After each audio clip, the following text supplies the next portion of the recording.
think.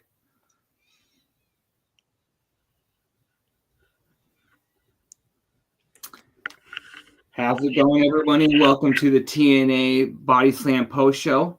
Joined always by my good buddy Io. How you doing, man? I'm doing good, man. We've had quite an interesting week.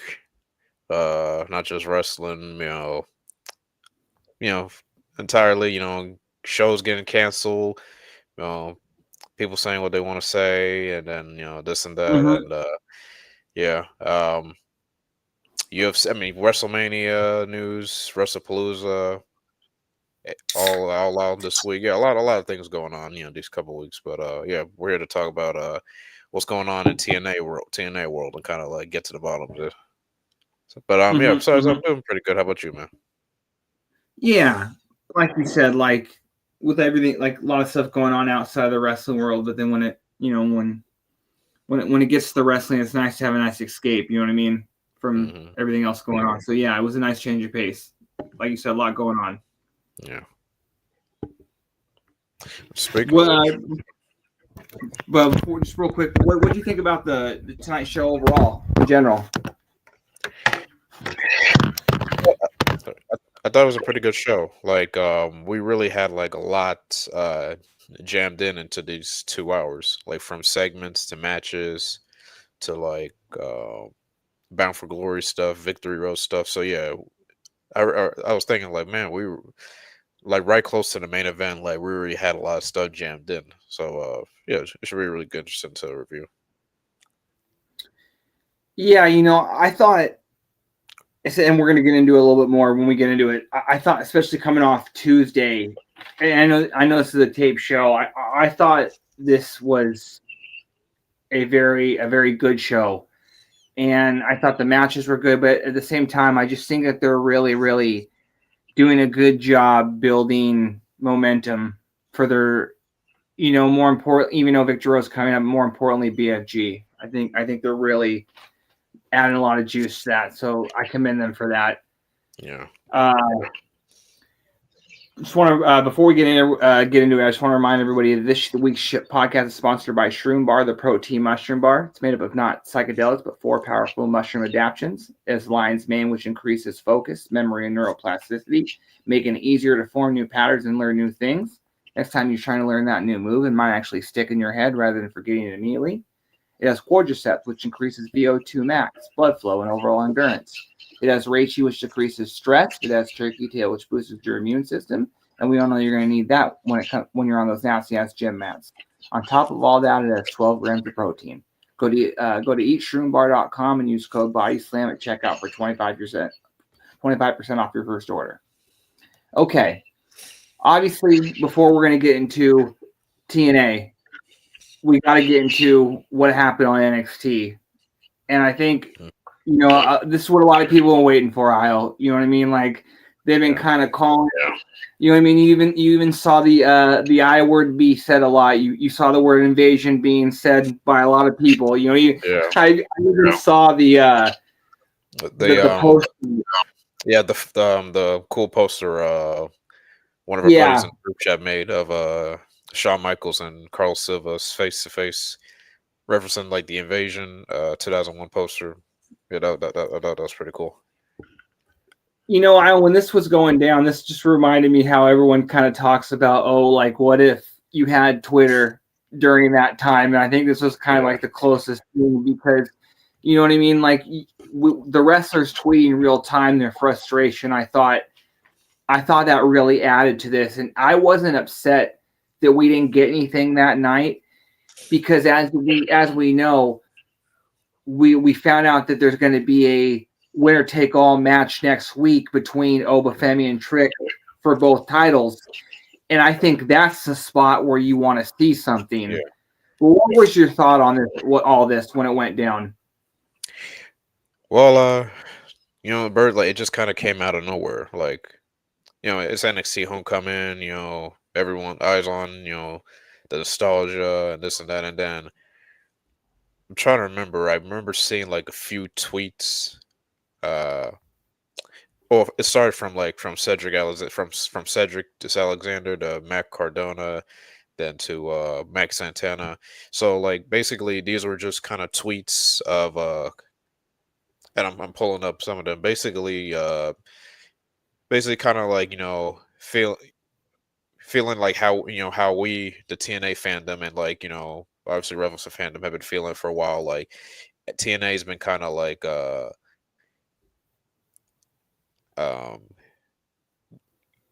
getting on the shorthand of this relationship with NXT WWE. Like basically like the TNA, yeah, basically the TNA roster, they're kind of saying the things some people have been saying about this relationship, like, oh, we're taking advantage, or taking our titles, da da da da. As I'll pull up some tweets real quick. Santana said, like, to keep it real, I'm pretty sick and tired of WWE NXT has control over TNA and do what they want bullshit. It's time to put it to rest and do something about it. Mustafa Ali tweet: NXT celebrates its past, but but disrespects TNA's future. Many will talk about it. Few will do something about it. Considers a warning. Shawn Michaels. Pretty much, yeah, pretty much. Most of the roster was uproar. Kind of like rah rah yeah, quote unquote rah rah speech for Mhm. TNA against NXT. Except one particular man, AJ Francis. I don't know. Mhm. I don't know if you've been paying attention to AJ Francis' tweet. He's kind of like, I mean, of course, AJ, he doesn't side with any other brand. He's, with obviously he's riding with the world champ Trick Williams, so he's kind of like calling the roster, uh, babies, or I guess you could say, or babies, crybabies and da da da. So, but yeah, this kind of went. This catch a lot of attention to the point where Vic Joseph was even mentioned it on NXT that the TNA roster is uproar, tweeting their displeasure, and so we all kind of like, so you and I obviously in the group chat, and Datsila too, shout out to her. We all kind of put two and two together. Like, why is this all happening instantly? Like literally, like it's like the whole roster is tweeting from Santana to Moose to Tom Hannafin, of course, Ray Waltz, the Good Hands, Mustafa. Yeah, pretty much most of the roster was tweeting. Most of the roster was tweeting that night during NXT. So we kind of put two and two together, like something must be ruined, and that probably be an upcoming invasion. Um, I thought it was gonna happen. I mean, I thought it was gonna happen tonight. I mean, like I figured, like okay, and I know some people will be been asking, like, why didn't they do this earlier or a while back or da da da. Maybe the timing. I mean, from both sides, like that's for another discussion. But I think it's probably just about timing.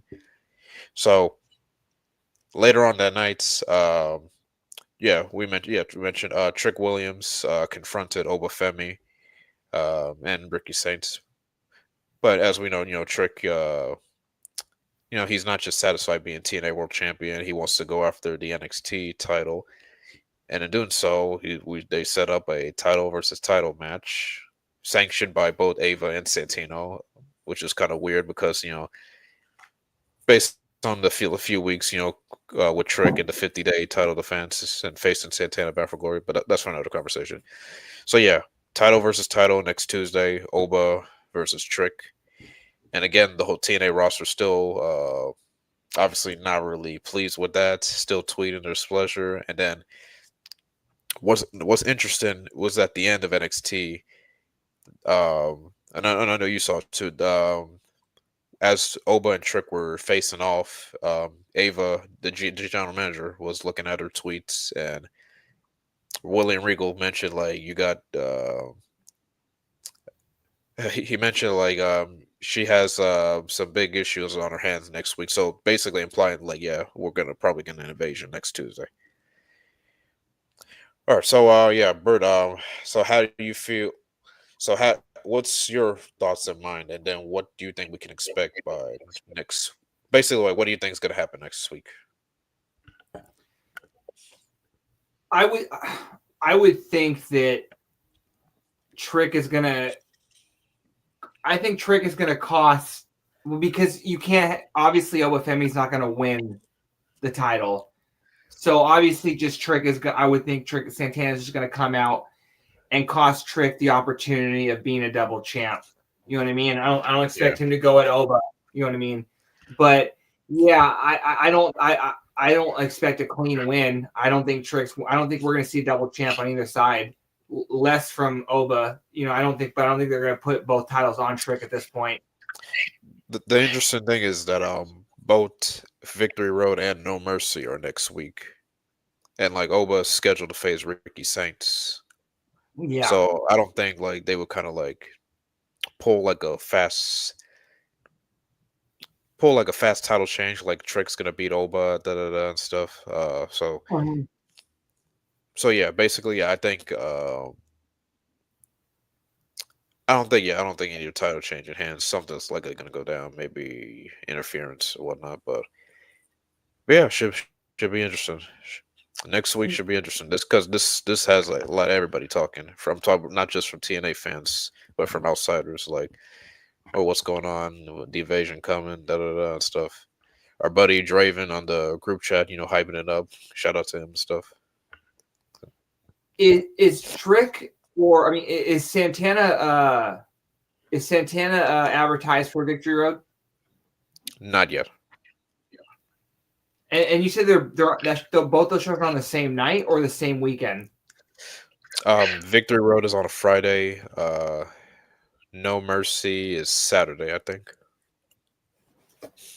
Yeah. I would hope that they would have some sort of kind of angle happen on Victory Road between the two of them, just to kind of, catapult, just kind of get you ready. Just one more thing to get you kind of like anticipated for their match at BFG. You know what I mean?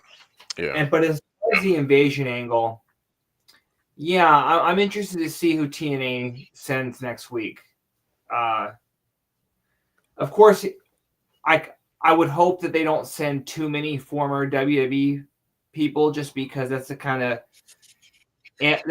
like lazy ammo you're going to give the TNA haters, just because they're going to say something about that, even though it doesn't matter. People every wrestler's worked somewhere. You know what I mean? It's usually people we're not usually watching on people that's their first place they've worked, so chances are they've worked somewhere. But I would personally hope that they send, obviously, Santana and Macklin, just because I think those are two of your top guys. I would send Masha. I would send the Elegance brand. I would send the Rascals, and I would send Ali. You could send the system, but I think that the system in order for, or it's more about them versus each other at this point. So, what about you? Who is ideal to send?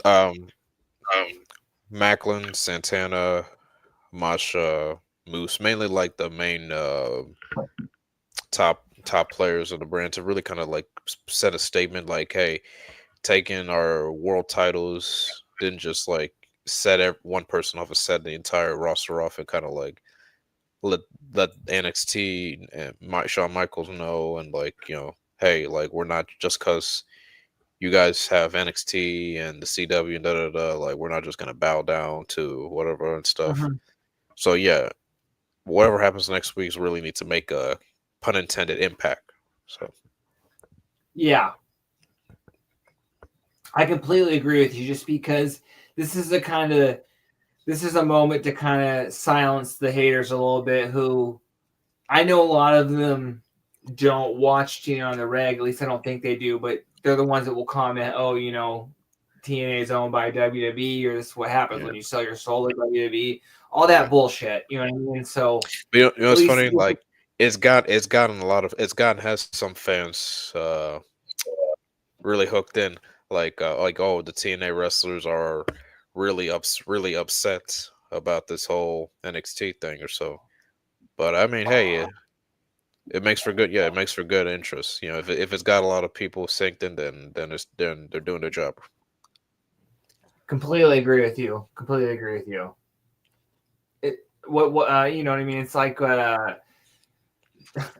Bischoff said. Doctor would always repeat it: controversy creates cash. So you know what I mean? Exactly. Exactly. Okay. Anything else you want to get into NXT wise before we move on to the next topic? I think that's about it. Okay. Yeah, we have a little bit of free agency news. Why don't you lead us into that? Yes. One Kira Hogan has been released from her. It's been released from AEW. Pull up the information real quick. Kira Hogan, as you guys are familiar with her, she hasn't for whatever reason she hasn't been seen on AEW program Ring of Honor programming for quite some time. I know you and we and others have been kind of concerned, interested in like what's going on there and stuff. Apparently, she's doing some reality show. Um, Yeah, I believe I saw that as well.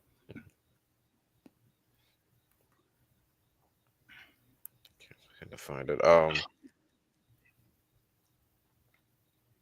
here we go. Okay, okay. Uh, our buddy Dabba the Brain Heenan pulled us up. Our sources in AEW claim Kira Hogan has left the company after being removed from the roster page. She hasn't wrestled anywhere for nearly a year until working a match in Las Vegas this past April and hasn't wrestled since. Kira was featured in Jocelyn's Cabaret season 6 recently and expected to actively tour with that this fall. She sustained an injury. This move was expected and claimed to be a contract expiration by one source door working to verify. Those we spoke familiar with her expect her to continue wrestling. Okay. Okay, so yeah, basically, yeah, she wasn't going to be coming back to AEW. Anyway, so like, good things that she's still continuing to wrestling, but she's pursuing other things right now at the moment. So yeah. What was your thoughts when you heard that she left AEW? Well, I think she's definitely one of the names that was AEW was signing when they were kind of in their early kind of WWE mode type of where they were just kind of signing everybody. Um, just to see if something works, see if something sticks in terms of, you know what I mean? Because they were a new company at that point. But I never thought she should have left TNA. I thought that they were just kind of scratching the surface with her. But I would definitely hope TNA pursues her heavily, just because I do think she fits the roster. It's a familiar name. Oh, Um, definitely, definitely. She's one of those underrated talents that some folks I mean, some folks might forget. Like, obviously because she wasn't there for that long. But yeah, she was around. During the time when the Scott Demore era of Impact was really kicking off. She tangled with mostly all the knockouts, and eventually found her footing. Teaming with Tasha Steeles, to do Fire and Flavor as they yep. won the knockouts tag titles when they brought the titles back. So I still think Kira has a lot more to show for than what she's given. Um, Obviously AEW is a juggernaut, so it was going to be easy to get lost in that shuffle. As I mentioned, before we went on live, that her and Tasha still team on the indies, there and there. So it's not like they're not really beef or nothing. So we're just gonna have to see what's next for her. Obviously Tasha's still doing her thing with Order 4. So we're just gonna have to see what's next for Kira Hogan. But yeah, that's Yeah, I think bringing her in, I think kind of is another name to maybe put like more so in the main event scene, just because I don't think that there's a lot of name recognition in that division, in that part of the division. So yeah, I would hope TNA pursues her heavily yeah. because there's familiar ties. So you think that it would be easy to bring her in.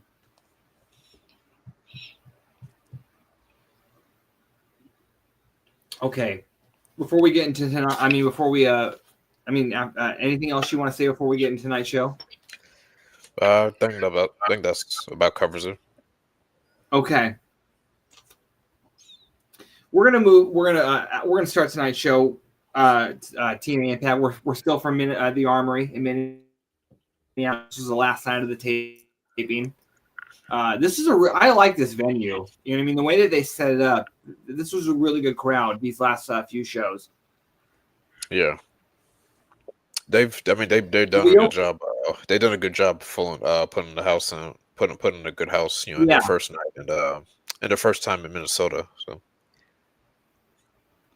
Yeah, and you always gonna get the people who argue like, oh, bigger building, da da da. You know what I mean? Or like, even if it's like half full. To me, yeah. I'd rather you have a cool, unique venue full, and that's what it seemed to Having be. managing to get like 1,000 people for Impact shows is a win. Is on itself. So it don't matter what the critics say. It's like as long as they can get a good house, good roaring the crowds, nobody's quiet and stuff. It's still a win. Like the Yeah, it's like thousands for like the Impact shows, and then like 3,000, 3,000, 4,000, or whatever for like the pay per view for like the pay per views and stuff. exactly. Yeah, it's like last night. I was like, no, I was thinking the same thing for the Dynamite show, the AEW show. Like when they were kind of like when tickets were kind of declining and they were still running bigger buildings, but it was half full. Like the building that they run last night was a great size, and it looked good on TV and it was full. Like, you know what I mean? I think that's what you want, just like you alluded to. We open up with Brian Myers versus Ali. Obviously, Brian Myers accompanied by the System, Ali accompanied by Order 4. This was a short match, but there are a lot of things came to my mind when I was watching this match. Like, one, I was thinking of, I want to thank TNA just because it's been a long time since I've thought about the Curtis Axel losing streak. I think Brian Myers has kind of really put together a really good career in TNA, and I almost kind of don't think of him as having. I think of him more as a TNA guy at this point, and I don't think anybody would argue, even though obviously he was been around WWE for a while, involved in some decent sized storylines and angles. I think he's been more of a bigger deal in TNA. You know what I mean? So, what do you think about this match? Well, I was looking forward to this one. Both guys, both guys very similar as far as mat technician. Um, and yeah, this was a good way to kick off the episode. I like when both groups were standing on the apron, where Myers told his group to fall back, and then Ali telling his group to fall back, let us settle down between these two. It was pretty short, pretty quick match.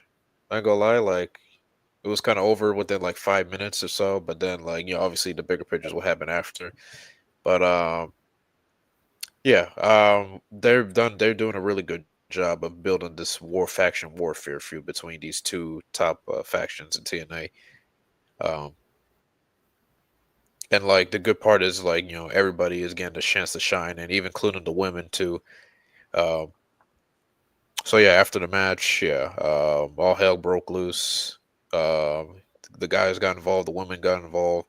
Agent Zero, gets face to face with Moose, and then the security, try to break things up to where Santino comes out and announced that Bound for Glory is going to be the System versus Order 4 and a hardcore war match.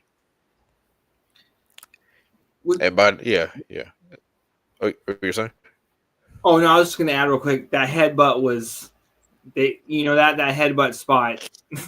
They're making Yeah, Agent Zero look like a fucking monster, man. So yeah, I mean, like, and the way Hannafan sold it, you know what I mean, and the way Moose sold it. Yeah, like I'm sorry to interrupt you, but yeah, this segment was really good in building up this whole feud.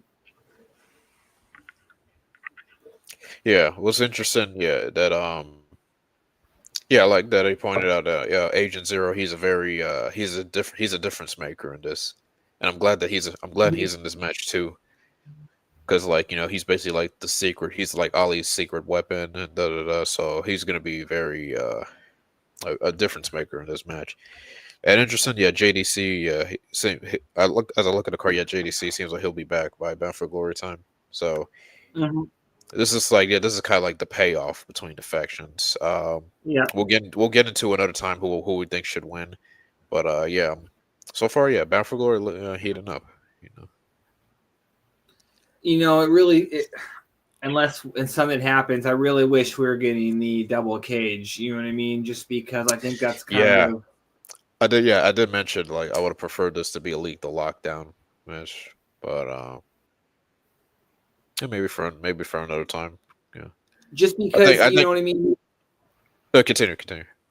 Oh no, just because you kind of like as soon as like they said the name, I'm thinking, oh, it's gonna kind of be like their version of like Stadium Stampede, and I was just a little disappointed because Lethal Lockdown is their match. You know what I mean? So it's like, you know what I mean? For that's their signature. So I was just kind of hoping for them to go back to that.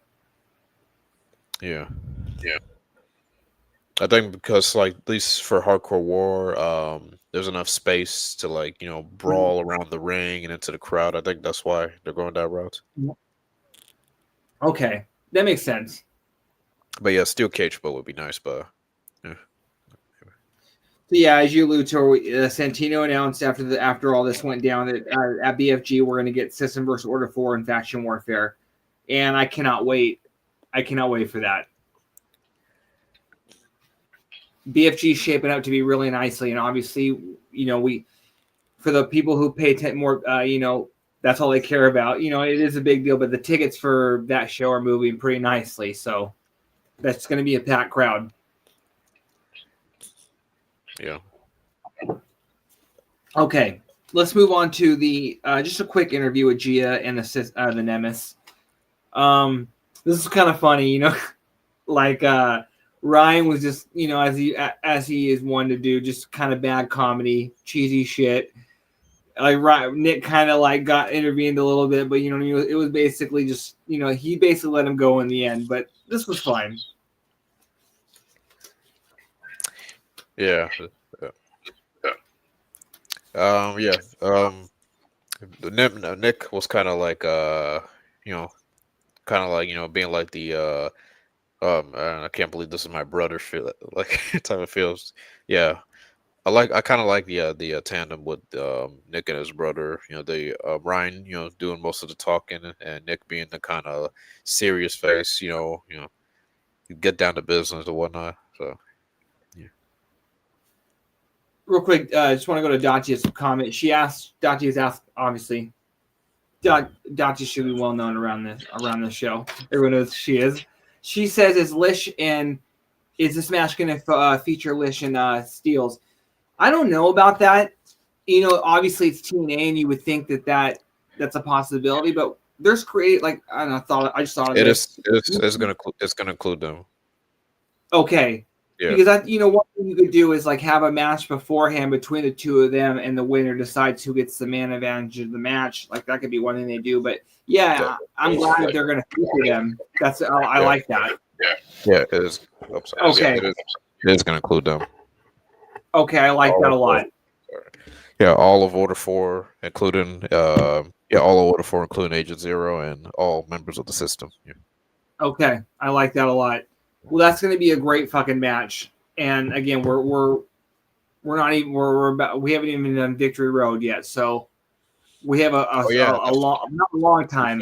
We still got Moose versus Mustafa at Victory Road. Yeah, and so this build is just heating up. Okay, next we're going to move into what I really liked because, again, I'm not spoiling anything, especially if you watch the show. It came to fruition.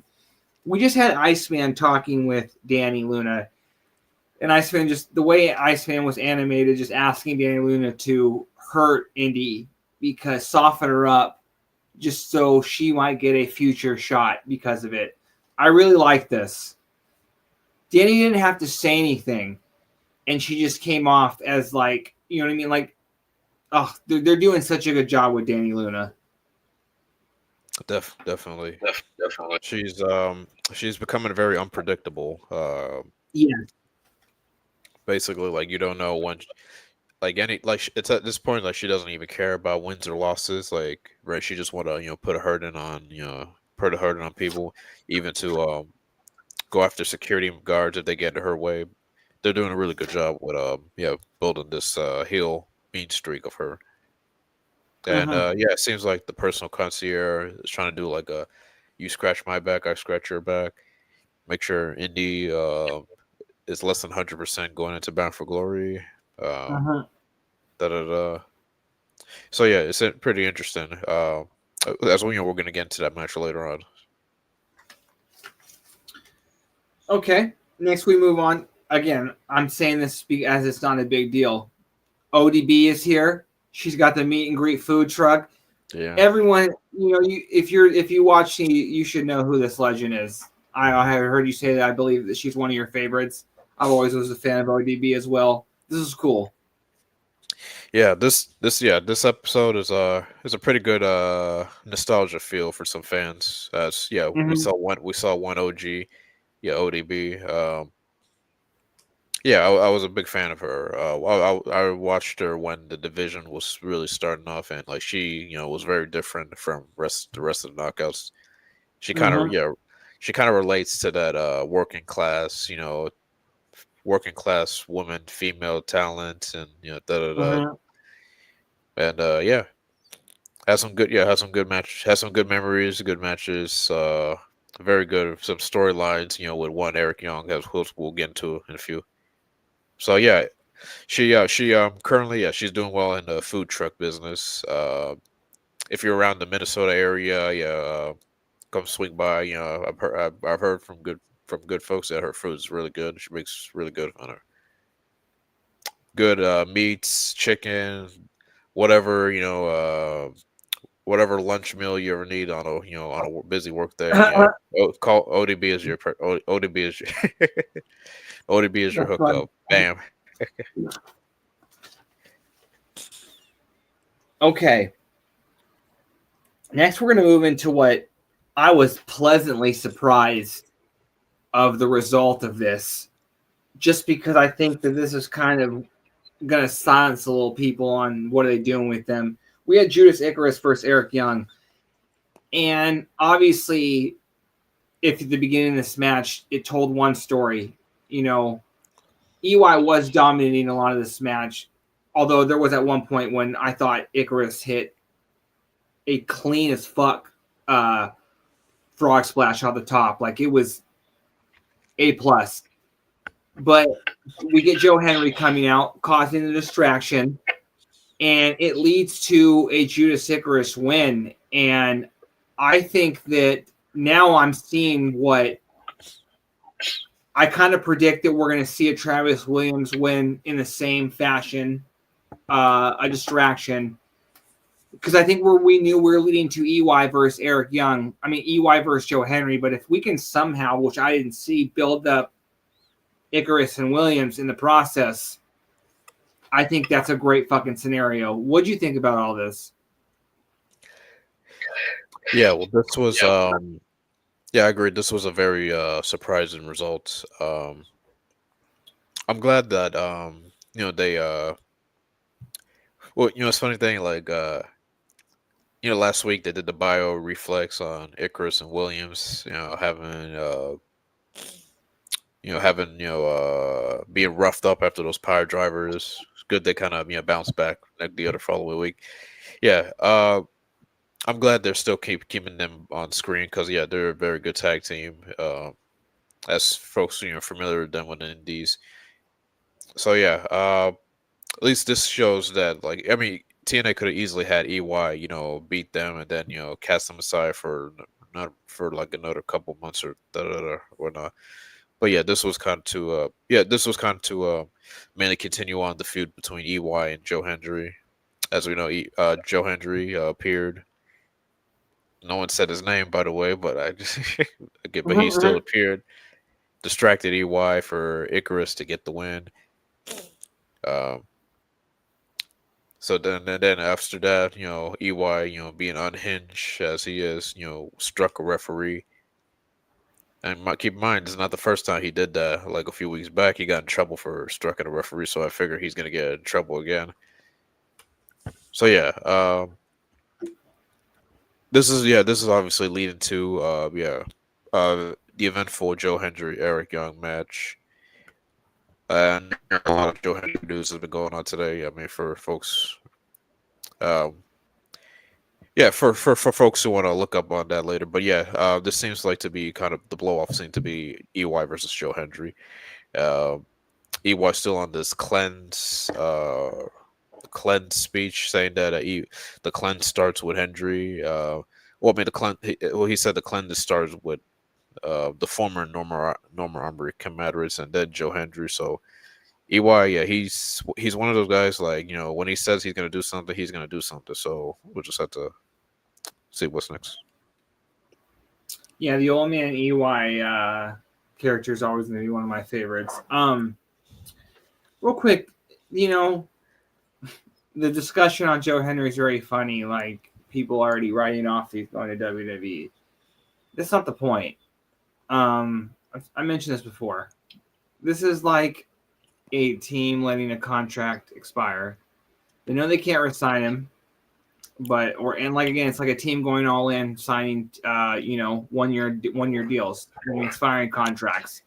Yeah, They're swinging for the fences. yeah. We're not Well, I gonna. mean, They're not gonna.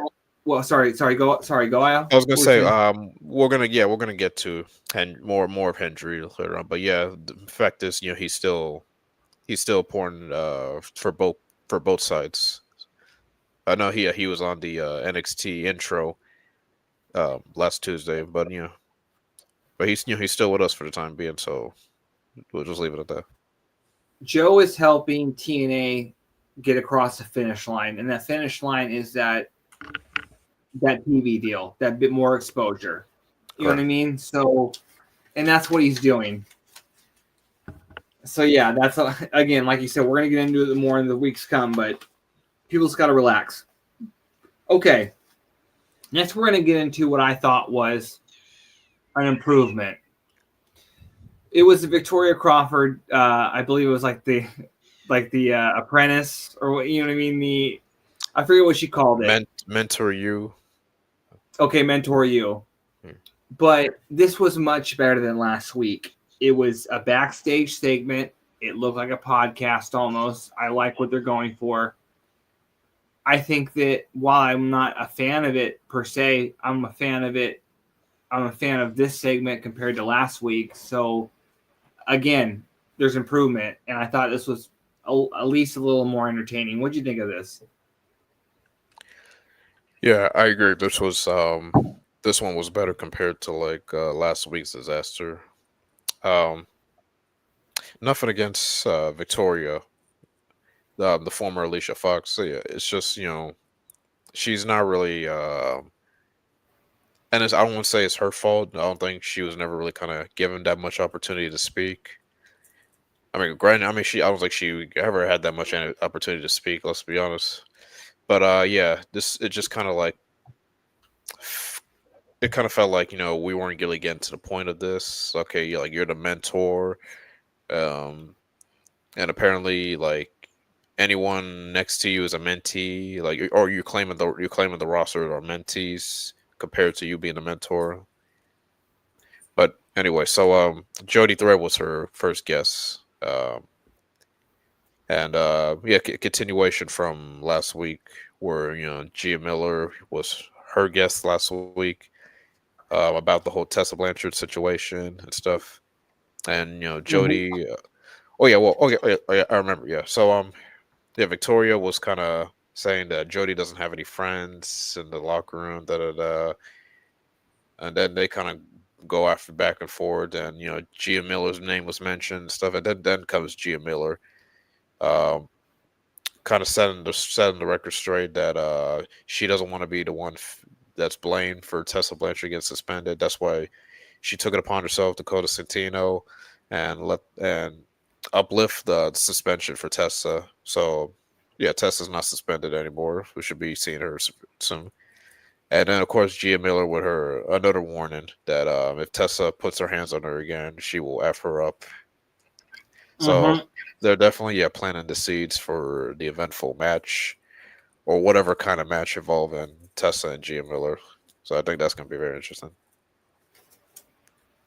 Definitely. I'm waiting for that one just because I think they've been doing a good slow burn with that.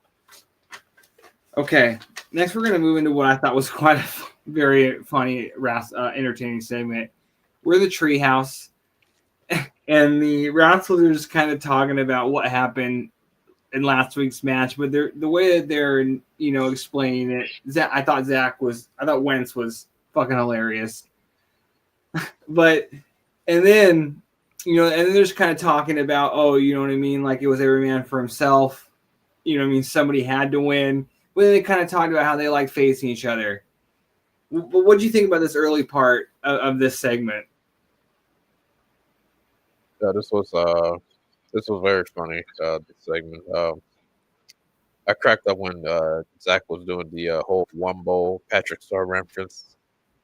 Like, Yeah. yeah, yeah. Basically, this is typical three brothers, bickering, you know, Mm-hmm. yeah, typical bickering and making up later. Yeah, congrats to Myron getting the title shot. I almost had it if it weren't for Trey.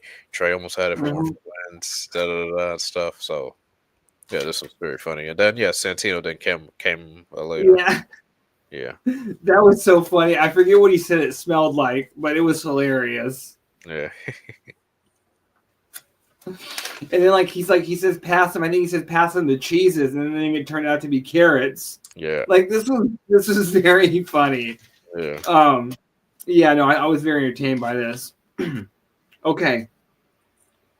Next we're gonna move into, I would probably say, no, the main event was probably the match tonight, but this was very fun. It was the inspiration of Masha Slamovich. And it was funny at one point, Masha did the Iconics pose with them. I thought Masha was showing a lot of personality in this match. It was cracking me up a lot. But it was Masha and the Inspiration versus the Elegance brand. This was good. Iceman coming out first and saying they're the top faction in wrestling. I think in women's wrestling, I believe he said. I don't know how he worded it, but he's fucking right. You know what I mean? Like, look, the results speak for themselves. They have all the gold. They've been completely dominant. Yeah, but this was good shit. What do you think about this match?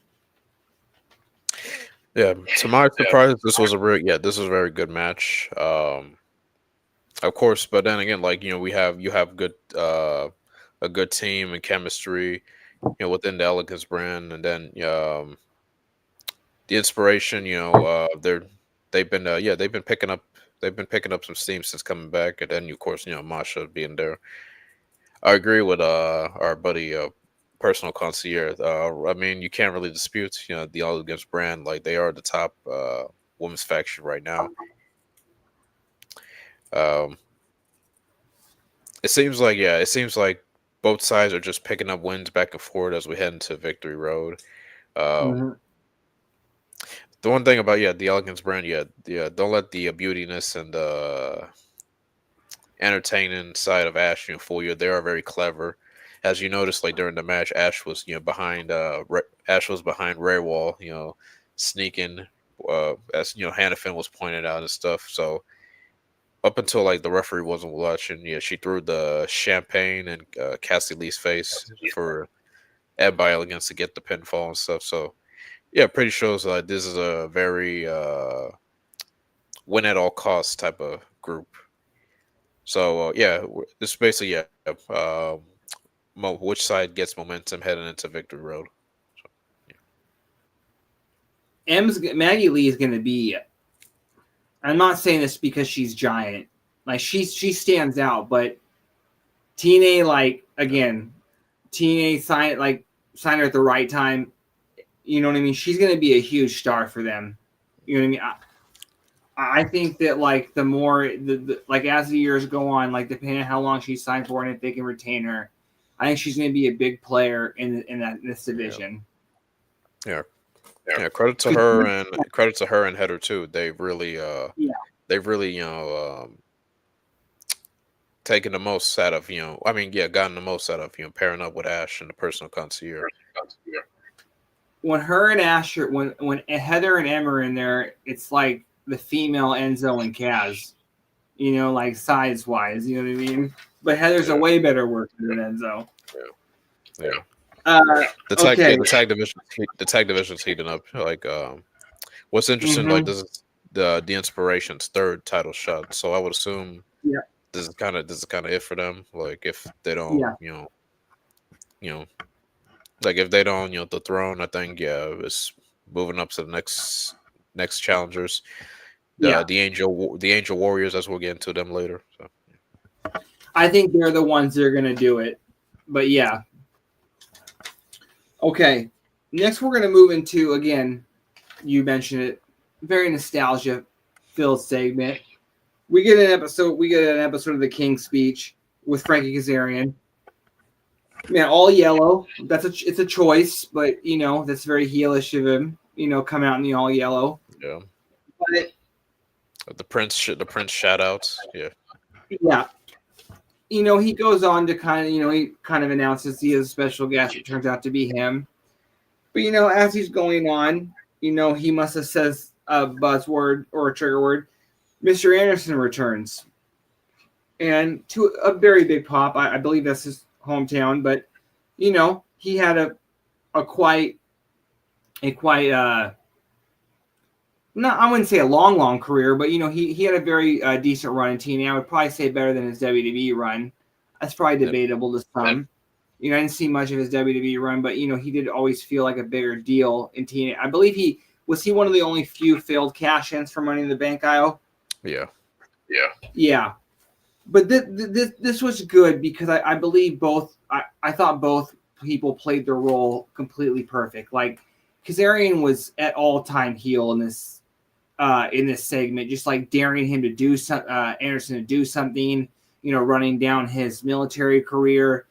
This was really good shit. Like just the dynamic. What did you think of this?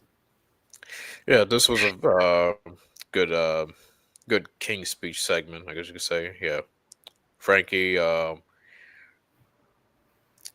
Yeah, Frankie. Being the same cocky heel. Running. Jabbing down the Minnesota crowd. I'm a nostalgia guy too, so yeah, I was very happy to see Mr. Ken Anderson, aka Mr. Kennedy, back in TNA for a bit. Yeah, for folks that don't know, he actually does run a wrestling school here in Minnesota, so Okay. it does make sense why he would be in town. Good to see his family in the crowd. Yeah, I'm glad Frankie mentioned that him and Ken did have like a one-on-one Ultimate X match. I do remember vividly. That was that was the night where Jeff Hardy hit Anderson with a steel chair in the back of his head. I'm sure you remember. Uh, Oh yeah. yeah, but that's for another nostalgia talk. Um, Mm-hmm. yeah, Ken looks the same and stuff. So yeah, basically this was to kind of obviously build up Frankie's feud with Macklin. Frankie had brought up that Ken did serve for the United States Army. For folks who might not know that, try to run down Ken's past, in the army. Obviously, still jobbing down Macklin and his, his service duties and stuff. And then to the point where, he Frankie brought up Ken's family, like, how would you feel if they see me beating you up? And then, Ken wasn't going to take that. Then comes Jake Something to assist. I seem he took took Frankie's offer to join him. So the two of them beat down on Anderson, and then comes Macklin to make the save. Uh, pretty good segment. Obviously, yes, to build up the victory road match and lead into this big tag match next week. As we'll get into. Yeah, I know. Again, I was really glad that something came out there, just because I think that putting him with Kazarian is the best option for him at this point. Yeah, no, this was a good shit, and I hope Kazarian is the one to take the title off Macklin, just because I think it would be well deserved, and I don't think anybody would be upset about it. I know I wouldn't, even though I love Macklin, but I just think Kazarian deserves it. Okay, next we're going to move on to, again, I think it plays into what you said earlier, and I think this is the direction that they need to keep going. It was Danny Luna versus Indy Hartwell, and this wasn't much of a match, but I don't think it's about the match necessarily. It was about what you said earlier about Danny Luna becoming more and more unhinged. Obviously, this ended in DQ with Danny Luna decide to hit Indy with a chair, but I popped for this because I think that Danny Luna is quickly becoming the next one in this division. I think she's it. So, but what do you think about this? I agree. It seemed like Danny had most of the offense in this match. She was very aggressive in this, and I like how like the finish. It protects both women. Indy, still being the having a title shot coming at Bound for Glory, and of course Danny, still on this psychotic rampage. Um, yeah, this serves both purpose. It lets us know that Indy's road to Bound for Glory ain't gonna be so easy. Uh, and of course, Danny, she's still on the unpredictable side. Honestly, bro, I think they should really get behind on Danny Luna. Like she can really be like a really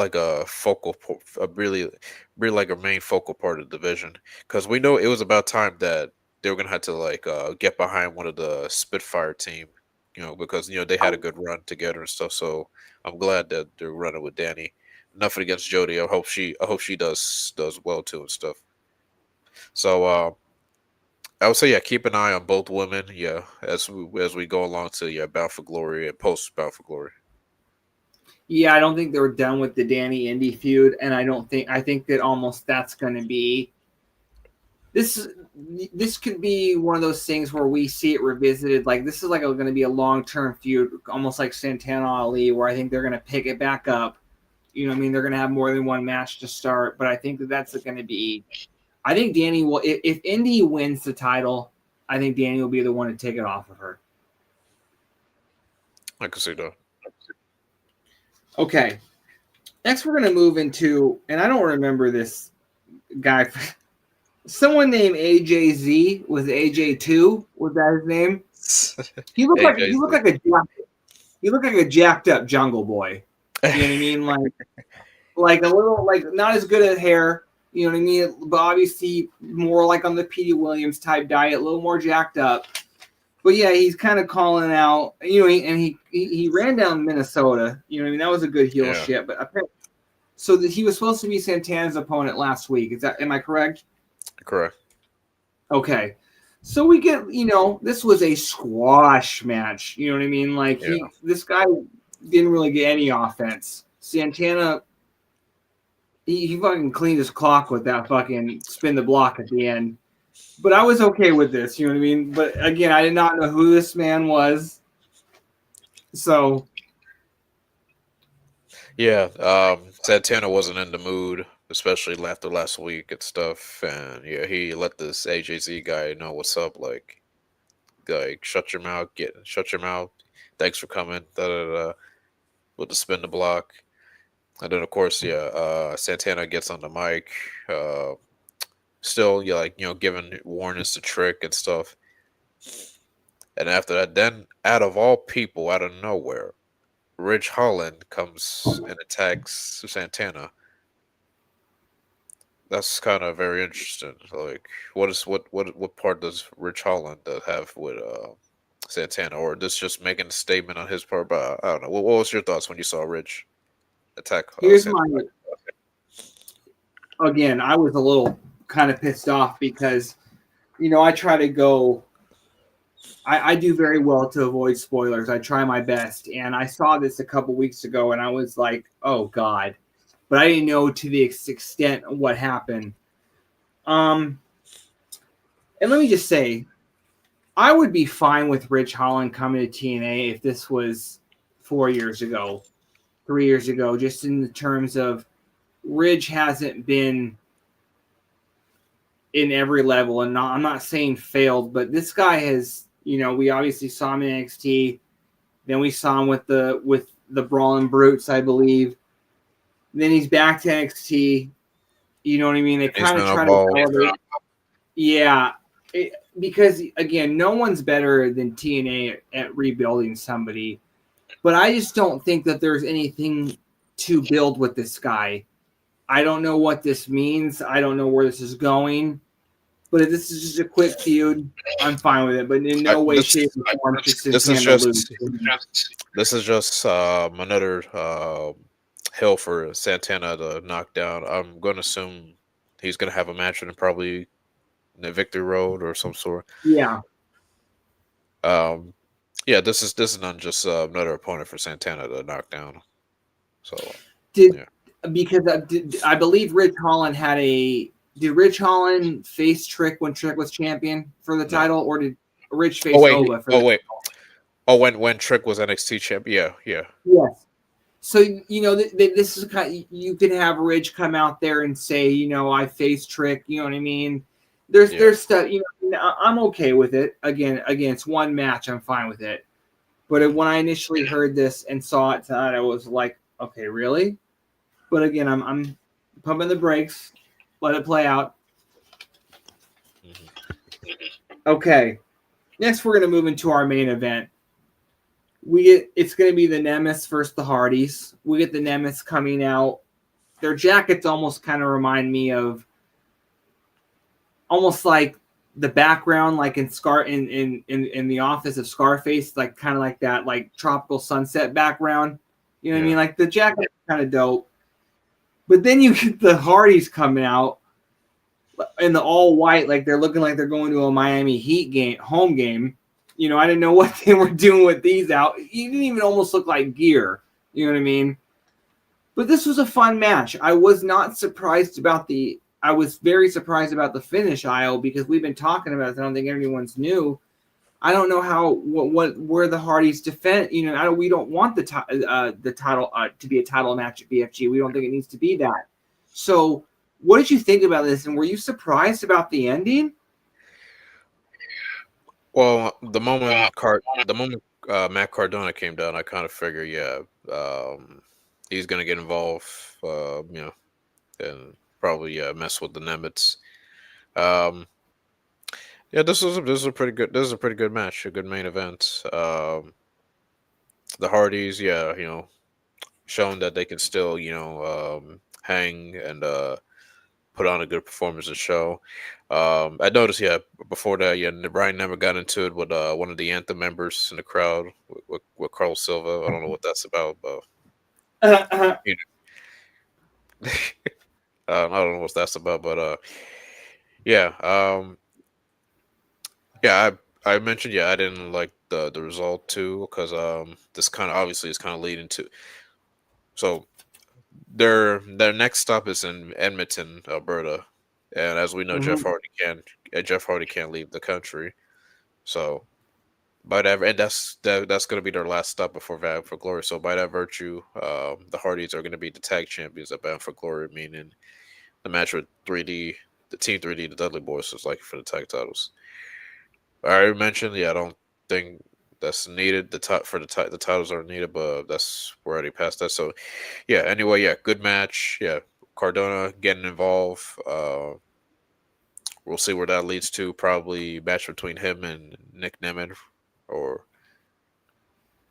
because nobody wants to see him versus Ryan Nemeth. No offense, but it's whatever. No. Yeah.